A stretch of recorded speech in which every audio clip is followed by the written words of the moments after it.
Hello दोस्तों, मैं हूं आपके साथ गरिमा गर्ग और स्वागत है आपका द ऑर्डरिंग में। पिछले कुछ दिनों से हम योग गुरु बाबा रामदेव और इंडियन मेडिकल एसोसिएशन के बीच शब्दों की जंग देख रहे हैं। आए दिन हमें कुछ न कुछ देखने या पढ़ने को मिल ही जाता है कि आज रामदेव ने ये कहा, आईएमए ने ये जवाब दिया, वगैरह वगैरह। तो आइए जानते हैं कि ये विवाद शुरू कहाँ से हुआ और कहां तक पहुंचा। उससे पहले अगर आपको ये वीडियो पसंद आए तो इस वीडियो को लाइक और हमारे चैनल को सब्सक्राइब करना ना भूलें। तो आइए शुरू करते हैं। इस विवाद की शुरुआत हुई मई के दूसरे भाग से, जब सोशल मीडिया पर बाबा रामदेव का एक वीडियो वायरल हुआ। इस वीडियो में बाबा रामदेव एलोपैथी चिकित्सा और डॉक्टर्स का उपहास करते नजर आए। इस वीडियो में उन्होंने कई ऐसे दावे किए जिससे न केवल डॉक्टरों के संगठन आईएमए बल्कि आम जनता में भी क्रोध पैदा हो गया। इस वीडियो में बाबा रामदेव एक मंच पर बैठे नजर आते हैं और कहते हैं कि एलोपैथी एक स्टूपिड और दिवालिया साइंस है। उन्होंने कोरोना में इस्तेमाल हुई दवाइयों जैसे हाइड्रोक्सीक्लोरोक्वीन, फेबिफ्लू आदि को फेल बताया। यहाँ तक कि उन्होंने वैक्सीन पर सवाल उठाते हुए कहा कि 2 वैक्सीन लेने के बाद भी हजारों डॉक्टरों की मौत हो गई। ऐसी क्या डॉक्टरी जो खुद को न बचा पाए। रामदेव ने एलोपैथी को लाखों कोरोना मरीजों की मौत का कारण बताया। रामदेव के इन बयानों से एलोपैथी की दुनिया में हुड़दंग मच गई।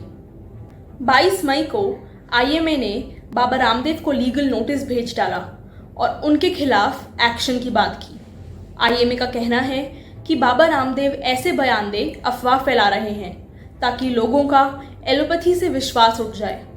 आईएमए ने रामदेव पर यह इल्ज़ाम भी लगाया कि वे ऐसा इसलिए कर रहे हैं ताकि वे अपनी खुद की तथाकथित अवैध दवाइयां बेच पैसा बना सके।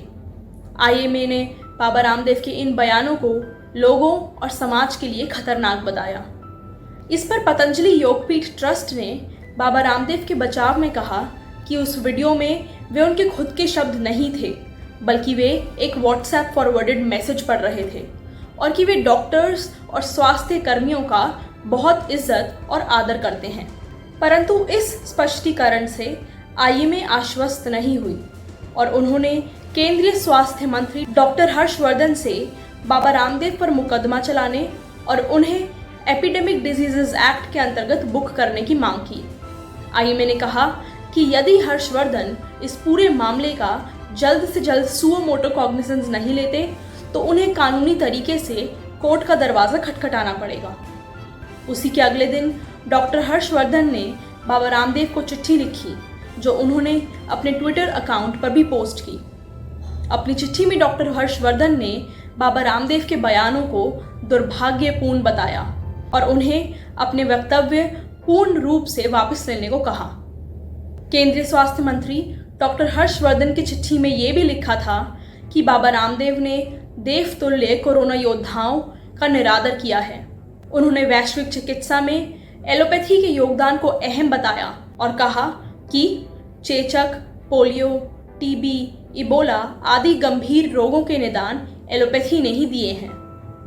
इसी के कुछ 3 घंटे बाद बाबा रामदेव ने डॉक्टर हर्षवर्धन को जवाब में चिट्ठी लिखी और अपना वक्तव्य वापस लेते हुए इस पूरे विवाद को खेदपूर्वक विराम देने की बात कही। बाबा रामदेव ने अपनी चिट्ठी में लिखा कि वे आधुनिक चिकित्सा विज्ञान यानी मॉडर्न मेडिकल साइंस के विरोधी नहीं हैं। उन्होंने ये भी कहा कि यदि एलोपैथी ने चेचक और टीबी के उपचार खोजे हैं तो आयुर्वेद ने भी बीपी, शुगर, थायराइड इत्यादि के समाधान दिए हैं। उन्होंने ये भी लिखा कि कुछ एलोपैथिक डॉक्टर्स आयुर्वेद और योग को स्यूडो साइंस कहते हैं जिससे हजारों लोगों की भावनाएं आहत होती हैं। बस यहीं से विवाद पर विराम नहीं बल्कि चिकित्सा के 2 पहलू एलोपैथी और आयुर्वेद के बीच जंग छिड़ती नजर आई।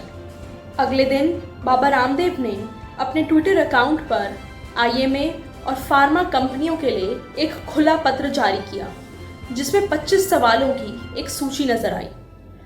सवाल कुछ यूं थे कि क्या एलोपैथी के पास हाइपरटेंशन और टाइप 1 टाइप 2 डायबिटीज़ के परमानेंट सोल्यूशन हैं।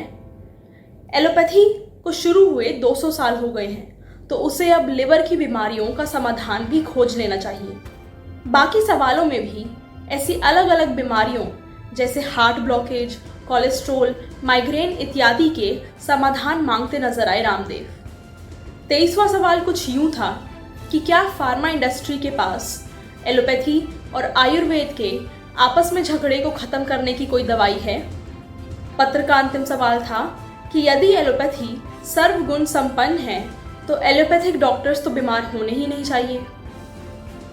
इस चिट्ठी से एक बात तो स्पष्ट हुई कि रामदेव के मन में एलोपैथी को लेकर कुछ कड़वाहटें तो हैं। इस वीडियो के पार्ट 1 में बस इतना ही। आगे की जानकारी के लिए आप पार्ट 2 देख सकते हैं। पार्ट 2 में हम आपको बताएंगे कि कैसे IMA के उत्तराखंड यूनिट ने बाबा रामदेव को 1000 करोड़ रुपयों का नोटिस भेजा। वीडियो देखने के लिए धन्यवाद और जुड़े रहिए द ऑटरिंग से।